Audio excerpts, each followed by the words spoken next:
Causes of the Great War.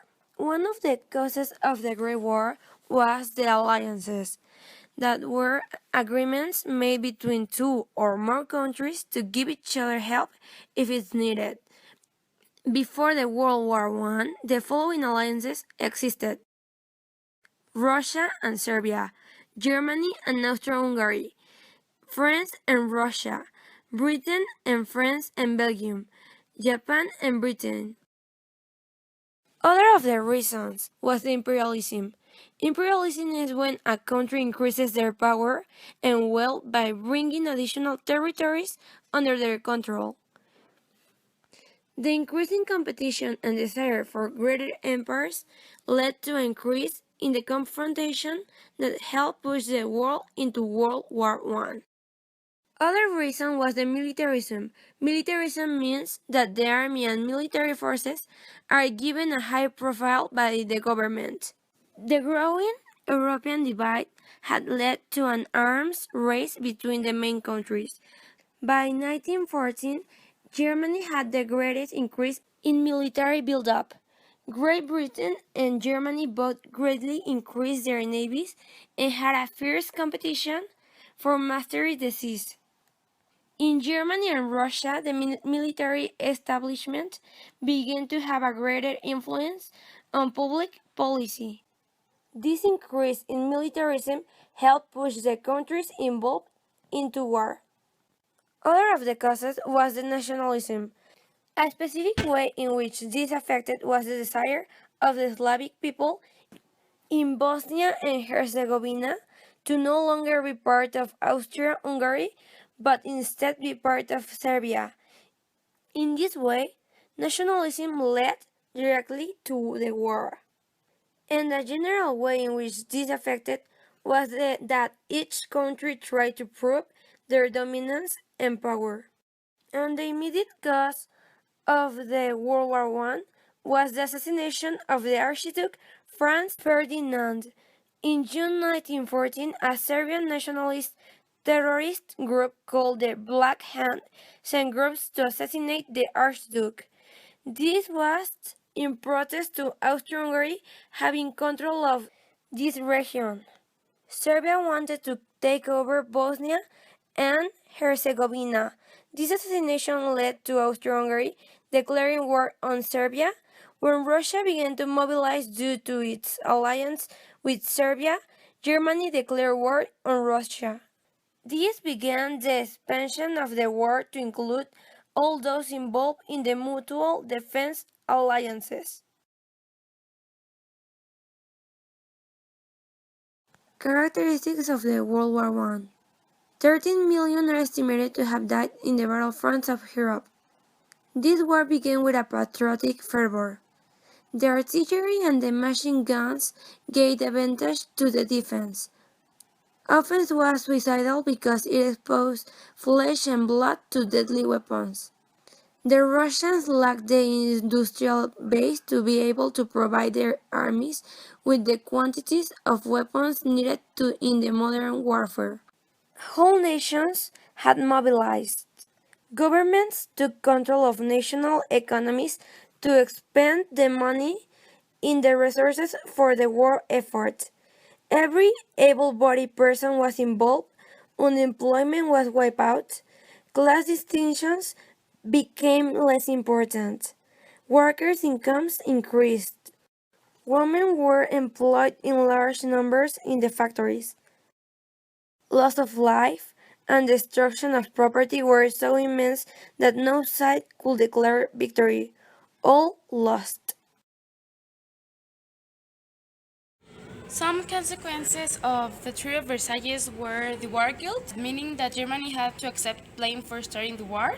The reparations, Germany had to agree to pay compensation to France, Belgium, and Britain. The final figure was decided upon 1921 and set at £66 million.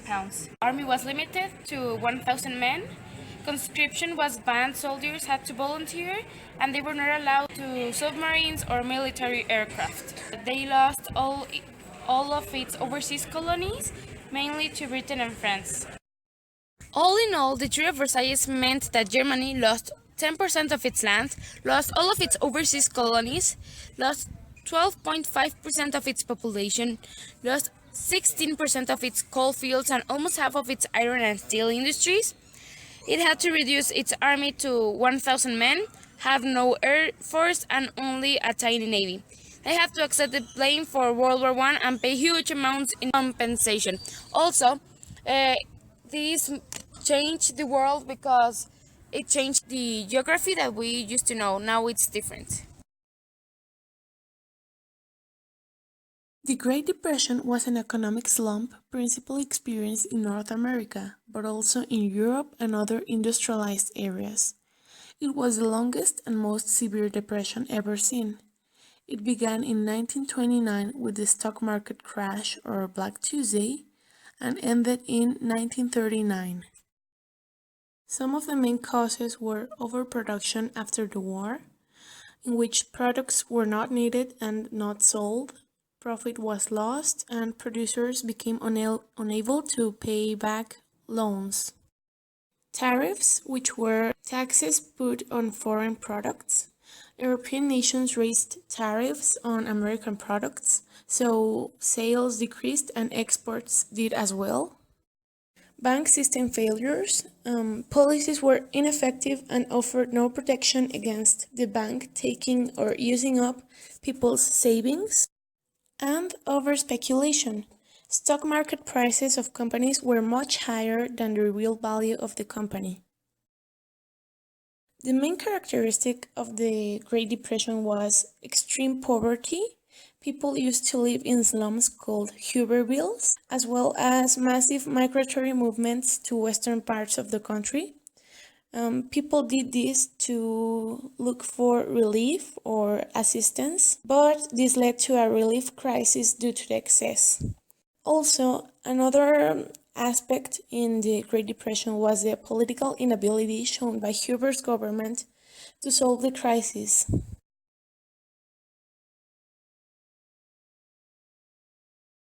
Totalitarianism is a form of government that permits no individual freedom and that seeks to subordinate all aspects of the individual's life to authority of the government.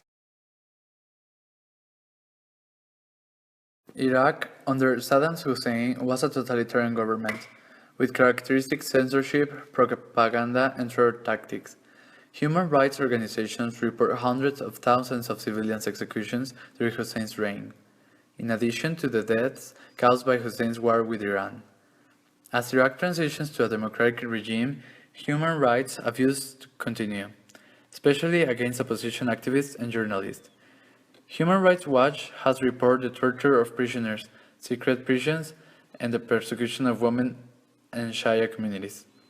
The international community continues to work with organizations in Iraq to establish a democratic society. So Iraq was a hard totalitarian state, but now is changed into a democratic society.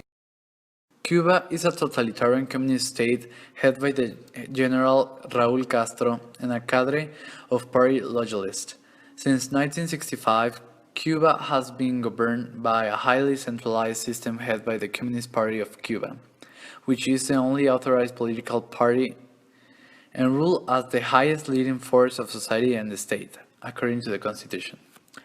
President Castro exercises control over all aspects of life. To the Communist Party, President Castro personally chooses the membership of the Politburo, the select group that heads the party. This is an example of hard totalitarianism. Mexico is a democratic state, but still has some characteristics of totalitarianism. For example, the control of multimedia, propaganda, and sometimes terror tactics. Even we are a democratic state, it's clear that we are also a soft totalitarianism state. China in recent years has been making strides to become a world economic power and show the international community that its citizens enjoy social and cultural freedoms. However, they continue to face imprisonment and censorship.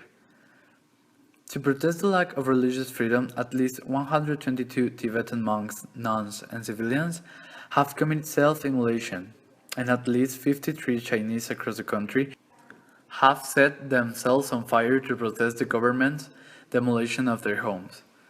These two examples show us that China is eliminating totalitarianism little by little, so China is an example of soft totalitarianism. Franco had the ideology of Francoist.